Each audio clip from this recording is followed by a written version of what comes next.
I can still hear her laugh. That sharp, cutting kind that doesn't sound like joy. It sounds like a blade scraping glass. The backyard smelled of smoke and cheap mustard. Paper plates sagged under burgers. My father was already drunk enough to pretend he wasn't. My siblings circled each other in their usual hierarchy, competing for scraps of her approval. Then she looked at me, not past me, not through me, right at me, and she said it. If you disappeared tomorrow, no one would even notice. The table erupted. They laughed like it was the funniest thing in the world, even the kids. I didn't. I raised my hot dog, calm, deliberate, my voice barely above the sizzle of the grill. Challenge accepted. And that night, I vanished. I didn't run away in chaos. I didn't scream, slam doors, or leave a note begging for their attention. That would have been too easy for them, something to dismiss, to mock. No, I disappeared in silence. I drained my accounts the week before, sold what little I owned in cash. Months of preparation, sparked by years of quiet neglect. I had been planning something, though at the time I didn't know what.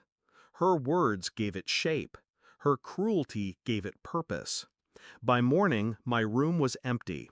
Phone off, identity shed like dead skin. To them, I was gone. At first, I watched from a distance. Not physically, I wasn't stupid. But records, traces, the little paper trails families leave behind.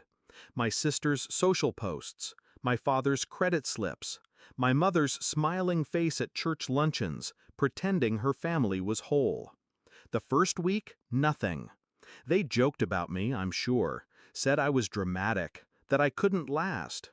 But silence grows heavier with time. By the second month, they stopped mentioning me in public. By the sixth, whispers started, neighbors asking, friends pressing, "Where's your daughter?"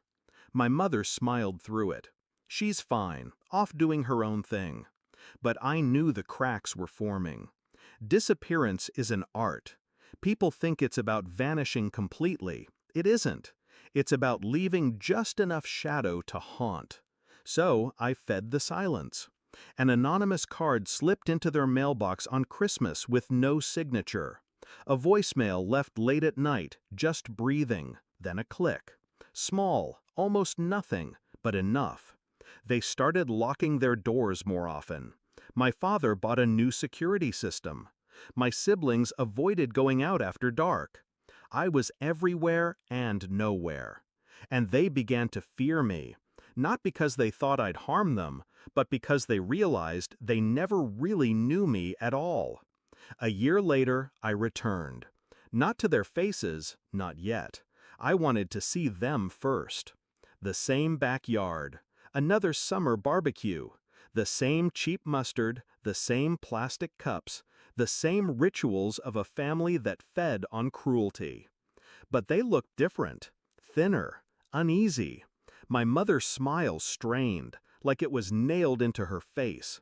My father drank more heavily, trying to drown something he couldn't name. I stood across the street, hood up, watching. Not a ghost, not a runaway, something sharper. Then I made my move. The invitations had gone out weeks before. I'd planned it meticulously. A family reunion notice, addressed from the church committee, slipped into their mailbox. A rented hall, decorated, catered, every detail paid for in cash. They arrived dressed for photographs, ready to show the world their happy lie. The doors locked behind them. No one else came. At first they thought it was a mistake, then confusion, then fear as the lights dimmed and the projector lit up. Photos, videos, every word they'd said about me when they thought I was gone. Every cruel joke, every dismissal, every whisper caught on tape because I'd been recording for years. I had hidden cameras at holidays, mics in gifts I'd forgotten to take home. And there it was, all of it, projected in front of them.